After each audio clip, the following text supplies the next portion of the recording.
The holiday season is upon us, and Santa's Switchboard is an event that there are still folks out in the community might need to learn about. With me today is Kathleen Faison, who is the Parks and Trails Office Manager with the City of Hot Springs Parks and Trails Department.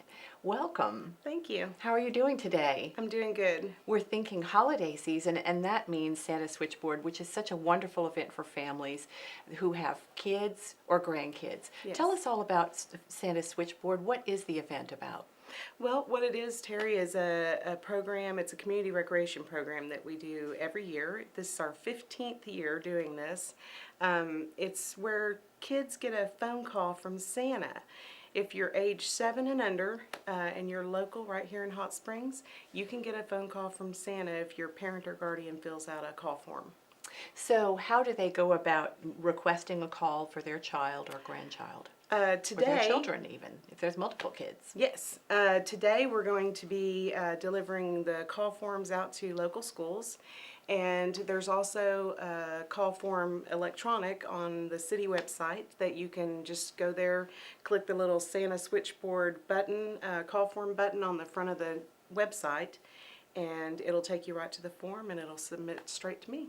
So we encourage people to go to the city's website, which is cityhs.net. It's very easy to find that icon on the bottom of the page as you're talking about, so that you can get that form downloaded and submitted to Parks and Trails, Yes. right? Yes. Okay. Do you need volunteers for the event? Absolutely. We couldn't do this event every year without our volunteers, and we've got several volunteers who are repeats.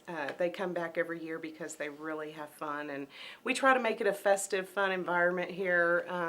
We feed them, we give them candy, we have lots of laughs and music, and so they really enjoy it. It brings about that spirit of the holiday kind of feeling. And you have some that have from year to year continued to volunteer, right? Absolutely. Yeah. Mhm. And some who are new. But Brand you could new. always use more volunteers, right? Oh, yes, yes. Every year we look for about 8 to 10 Santas and Mrs. Claus for each night. There's 2 nights for the program. So once you volunteer, is there some training involved? Yes, just a little. We have dinner between 5 and 5:30 on both nights, and then the calls are between 5:30 and 7:30. And during the dinner, we do a little training. We go over tips and good suggestions for successful calling, and some of the old timers will share their ideas and things that have worked for them. We also pass out reindeer bells. Oh, wonderful, yes. They're a good effect on the phone call to help authenticate that phone call. And we also give them a list of reindeer names and popular holiday songs so that they have the lyrics there in front of them. They don't have to recall that. Oh, so they're well equipped. They have lots of information on hand. Yes. This is a phone call that that child will never forget. Right, right. Oh, wonderful. And the call forms really help because they have a lot of information about that child. They have their name, their age, maybe what school they go to, a favorite gift they're going to get for Christmas, a pet's name. Anything, the more information, the better. It helps us to make a more individual phone call for that child. Yes. Now, what happens to all that information, by the way, after the event is over? As soon as the event is completed and we've sent out the last of everything, we destroy those forms. They And do why not is sit that around. important? In today's age, you don't want your kids' information sitting around on a shelf for someone to possibly get their hands on, so we respect that and we destroy those forms. So that's an assurance that you can have, because from year to year, Parks and Trails always makes sure that everything is erased. Yes. And they start again with a blank slate in the following year. Yes, even the call forms on the website are deleted after the program. Now, sometimes life happens, and what if a child can't be reached that night when one of Santa's helpers gives them a call? Well, we make every effort to call each child. We'll call them multiple times each night. And if they can't be reached, then we will send them a letter from Santa. Oh, how great. So that's not a bad plan B after all. That's right. Good. They'll either get a call or at as an alternative, that letter is something that they'll cherish as well. Right. How great that you follow up and do that. Now, do you get multiple kids sometimes from the same family? Yes, yes. Oh. And I think that's the most fun for the volunteers. They have so much a good time when they get to talk to multiple children on the same call. It just makes a lot of fun and a lot of laughs. No doubt those volunteers have quite some stories to tell after they finish volunteering. Absolutely. Okay. Is the program for phone calls only? Yes. We say right there on the call form that it's for phone calls only. We are not a charitable organization, so we don't supply any gifts or food or financial assistance to children in the area.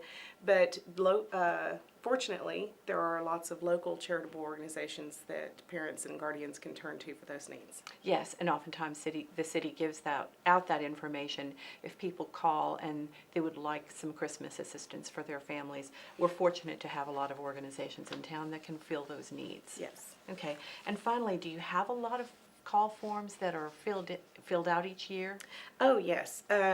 We estimate about 200 to 350 call forms every year, and some of those forms have multiple children on them. So there's a lot of phone calls made each year on 2 nights. Oh my This year goodness. it'll be on Tuesday, December 6th, and Wednesday, December 7th. Those will be the 2 nights for this year. So what is the deadline, and people might want to keep this in mind, for turning in those applications? It'll be Friday, December 2nd.